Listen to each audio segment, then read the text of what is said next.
Hi, it's Penny here, and today we're going to be wrapping up all the books that I read in the month of January. I am going to try and be quick about this because it was way too hot to be filming today, but I did really want to share these books with you. I did read, though, in January 18 books, which is a lot to get through, but at least half of those were graphic novels, so it shouldn't take too long. And as usual, I am going to do this book battle style, which means I pair up all the books and I battle them against each other until we come up with the best book of the month. So firstly, I have a couple of rereads.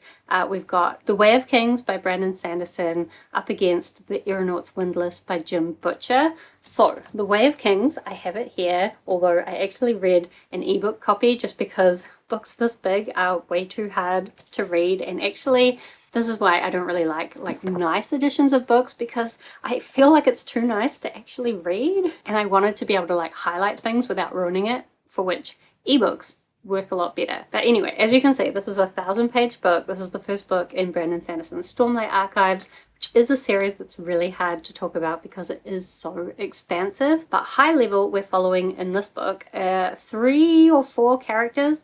Firstly, we have Shalon, who is this girl from a family that's now struggling, and she's trying to get this famous atheist to take her on as a ward and hopefully be able to solve her family problems through that. She does also have a few other dodgy schemes going on. We're also following Kaladin, who in the beginning we see as a fairly successful soldier with a lot of dreams, trying to help people, and then we see him in current times as a slave, and you're kind of following along both in the past of his journey of how he became a slave, and then his journey as a slave where he's still trying to better his situation. And we're also learning a lot about this war, which we also learn a lot about the war through these other 2 characters, a father and son in the nobility, basically as part of this revenge war, because there's this other species, group of people. What are they? We're never really sure, at least not in this first book, but they assassinated the king, and so now there's been this big war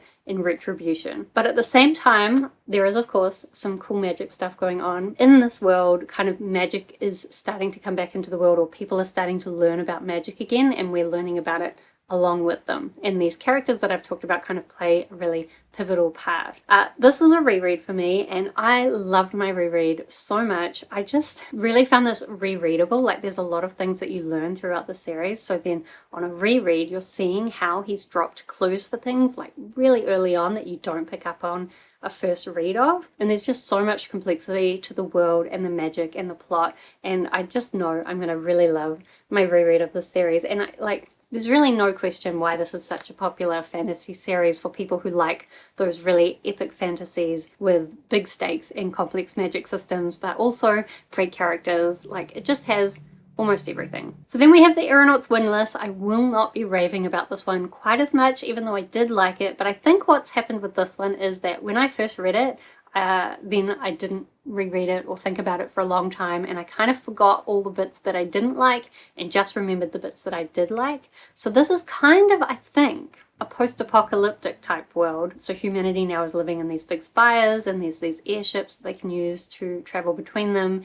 and we're kind of following this one spire as another spire tries to start a war with them, and it seems like maybe these magical etherealist people are driving this war or driving the conflict, but we're only kind of learning about that as we go. So the things that I really love about this series is the cats. There is this society of talking cats, and they're very cat-like, and just their whole attitude to life and the way they think of humans as lower beings. It's just everything I love about cats in fantasy books. Also, the etherealists are so eccentric. They do magic in such a strange way, and because of the pressure of understanding magic, they don't really function like normal people anymore.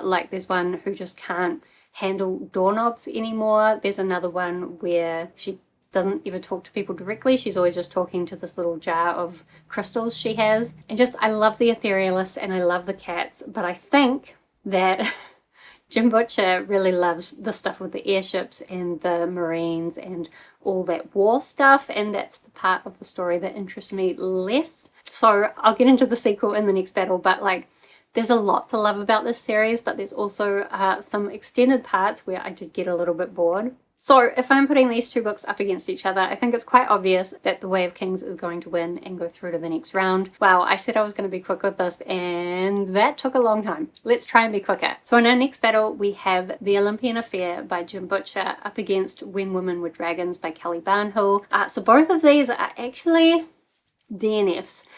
So firstly, The Olympian Affair, this is maybe just a soft DNF.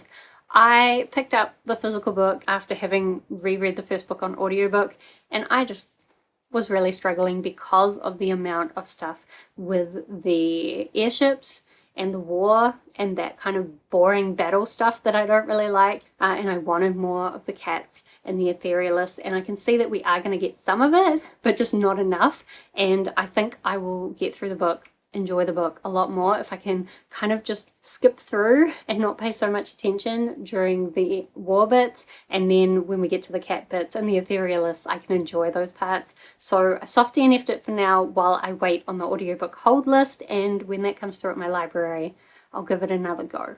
Then we have When Women Were Dragons. For me, I think this one was a marketing problem where somehow this book series has found its way to fantasy people, and it really should be staying firmly in the more literary, feminist literature type section. So this is a story where spontaneously some people will turn into dragons, some women will turn into dragons, and there's kind of a story being built around why that is. It's never really got into, or at least I got about halfway through and I decided I couldn't be bothered, mainly because instead of really telling the story about what's happening with the women and them turning into dragons, it's more telling the individual story of this young girl whose family members have been doing some spontaneous dragoning, as they call it. Like, there's definitely ideas in the metaphor that I really liked, but the way that it was being explored just wasn't taking things far enough. I definitely would have liked the story a lot more if it had been from different perspectives and given us like a lot of different stories about why women were turning into dragons, and like also taken it further, like what happens after they turn into dragons, because very little was done with that, or at least in the first half. It's possible the second half did more of what I was wanting, but I just couldn't bring myself to care enough to keep going. So DNF. So if I'm putting these two up against each other, it's kind of weird because I was enjoying When Women Were Dragons more, but that's a firm DNF, whereas The Olympian Affair is a soft DNF. But I actually think I'm still going to pick When Women Were Dragons because I can see more why people would like that. Like, it is a cool idea, there's an interesting metaphor in there, I just wasn't getting from it what I wanted. But I think some people will get what they want from it. Anyway, we'll put When Women Were Dragons through to the next round. Then we have Long Chills and Kaiu by Brandon Sanderson up against both His Conquering Sword and also An Earthly Crown by Kate Elliott. So firstly, let's talk about Long Chills and Kaiu. This is just a little tiny novella that came with the final Brandon Sanderson Secret Project box. I was excited because it seemed like it was going to be like a science fiction detective story, and there is a picture near the start which shows this woman with like a circuit board in the smoke of her cigarette.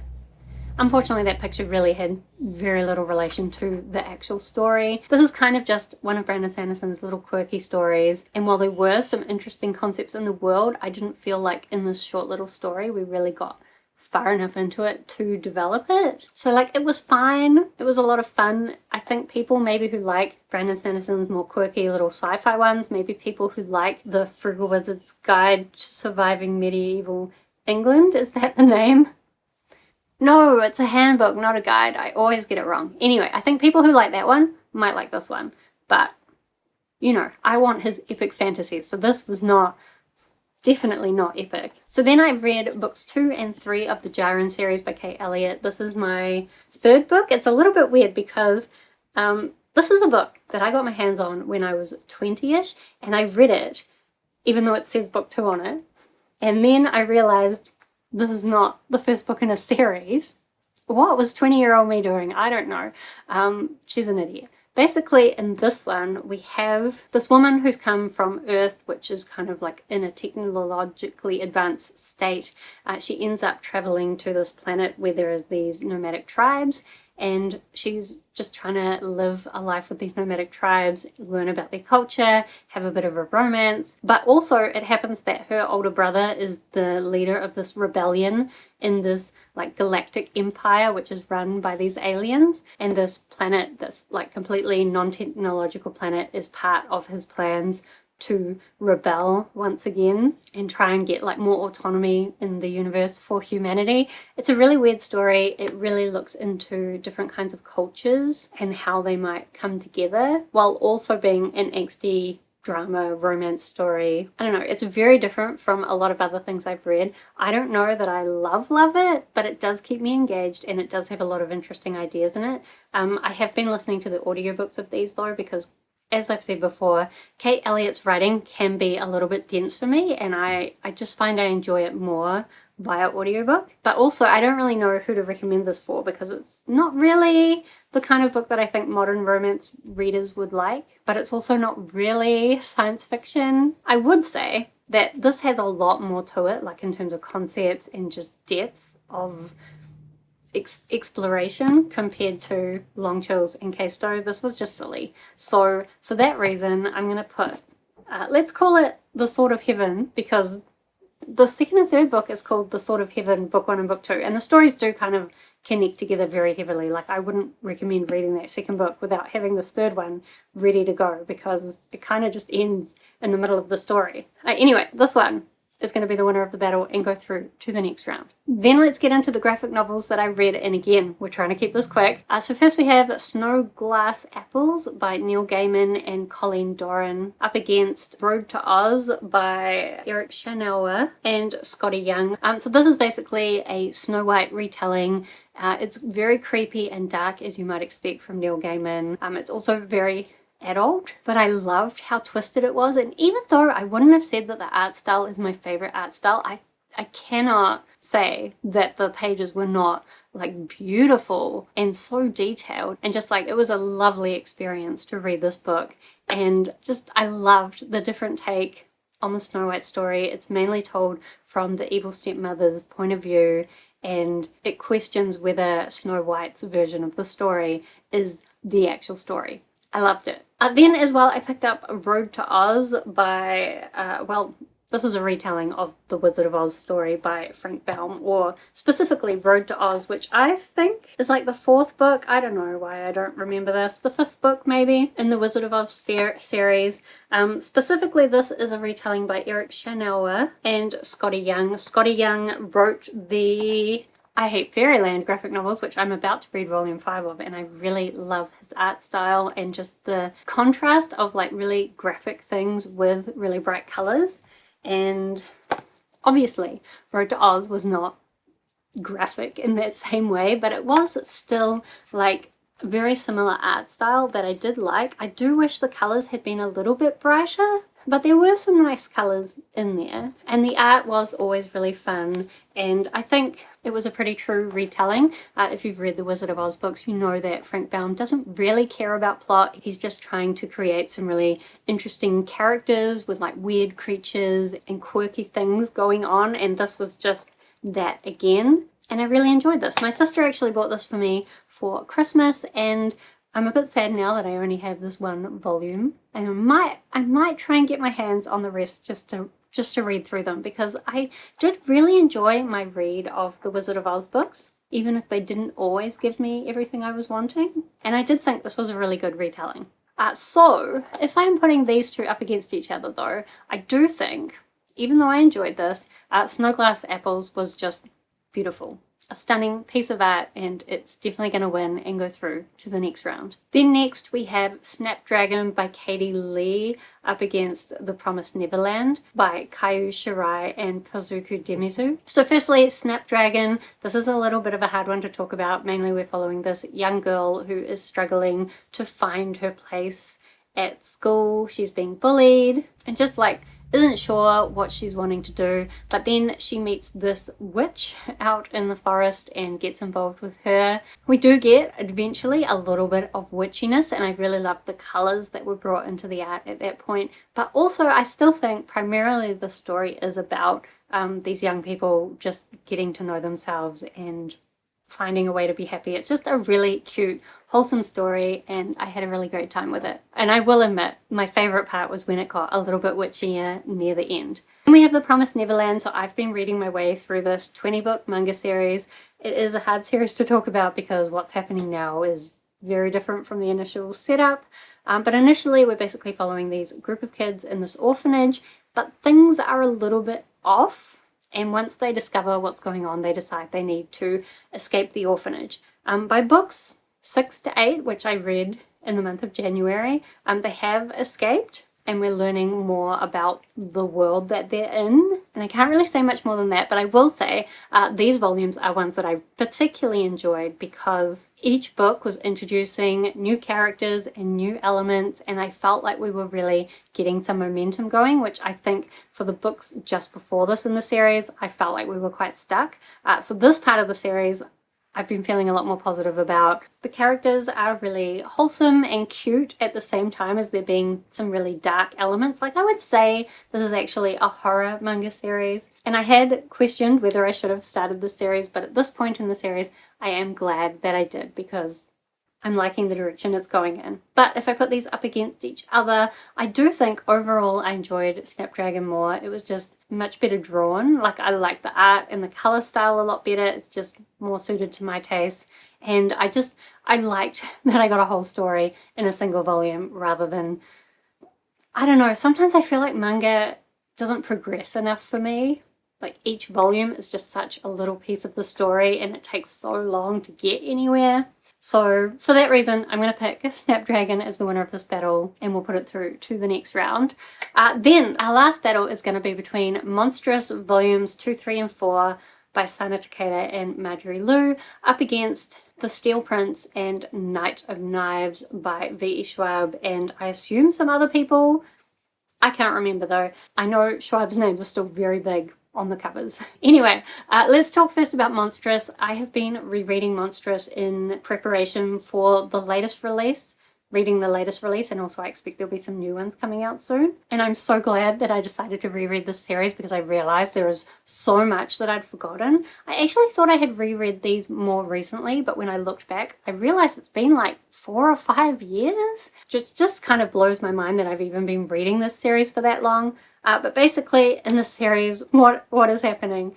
We're following this girl named Micah, and she is an Arcanic, which is basically half human, half these ancient animal gods. And the ancients and the Arcanics are at war with the humans. There's also talking cats who have different magical abilities, like the more tails they have, the more magic they have. We also have some witches causing mischief, and I love the art. It's so beautiful. But on a reread, what I have discovered is that there is so much more plot that I had forgotten, and I am enjoying the plot so much more on my reread. I always found previously with this series that I struggled to understand properly what was going on, but I didn't care because I love the art so much. But now that I'm enjoying the plot and like understanding the plot so much more, it's just honestly the best series. I love it. It's very dark and very twisted, but also beautiful. And there is also like some messages of hope in there. And I'm really looking forward to the rest of the reread of the series. The next series though is a big contrast. So I decided to do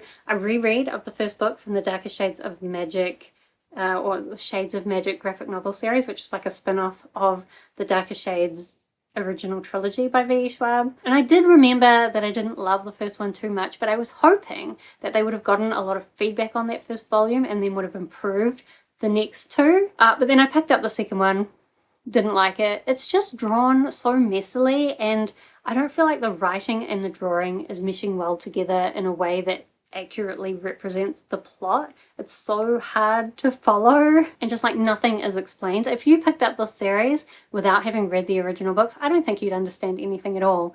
So I started reading the second volume and I just couldn't do it. I flicked through the pages, didn't look like it got any better. I did actually also have the third volume and I flicked through that and it also didn't look like it got any better. So I guess I'm done with that series. So obviously for this battle, I'm gonna pick Monstress, go through to the next round, because I love Monstress so much. We are, when we get into our finals round now, going to have to deal with the fact that I don't let rereads win Best Book of the Month, so some of these rereads are going to have to drop off. So let's do 2 semi-final battles, basically the full novels and the graphic novels. Firstly, we're going to have The Way of Kings by Brandon Sanderson up against When Women Were Dragons by Kelly Barnhill, up against The Sword of Heaven by Kate Elliott. So we're going to take away The Way of Kings because it's a reread, so it's not eligible to win anyway. We're also going to take away When Women Were Dragons because I DNF'd it. That can't be allowed to be the best book of the month, surely. So that means we're going to be left with The Sword of Heaven by Kate Elliott, which is a surprise and maybe suggests that I'm not doing so well at picking up books that I know I'm going to love in 2024 like I was hoping. But I mean, this series is still interesting. I did enjoy it, even if I didn't love it. Then let's talk about graphic novels. So we've got Snowglass Apples by Neil Gaiman and Colleen Doran, up against Snapdragon by Kat Leyh, up against Monstress Volumes 2 to 4 by Marjorie and Sana Takeda. So again, we're taking Monstress away, even though it was definitely my favorite of these. We're taking Monstress away because it's a reread. Then we've got Snapdragon and Snowglass Apples left, and I'm going to pick Snowglass Apples. Even though I really love Snapdragon, Snowglass Apples was just so beautiful and such an interesting twist on that Snow White fairy tale that it has to be the winner. So then we've got one final battle to decide the best book of the month, and that's going to be The Sword of Heaven by Kate Elliott up against Snowglass Apples by Neil Gaiman and Colleen Doran. And I think it's pretty obvious, actually. We're going to pick Snowglass Apples. It was really beautiful. I would definitely reread it again. It's definitely true that it wouldn't stand up against my Monstress or my Way of Kings reread if rereads were allowed to win, but they're not. So we're going to put Snowglass Apples through as the best book of the month. Let me know if you've read any of the books that I talked about in this video, because I would love to talk with you about them down in the comments. And do subscribe if you'd like to see more of my bookish videos. Otherwise, thank you so much for watching. I hope that you are doing well, and I will see you next time.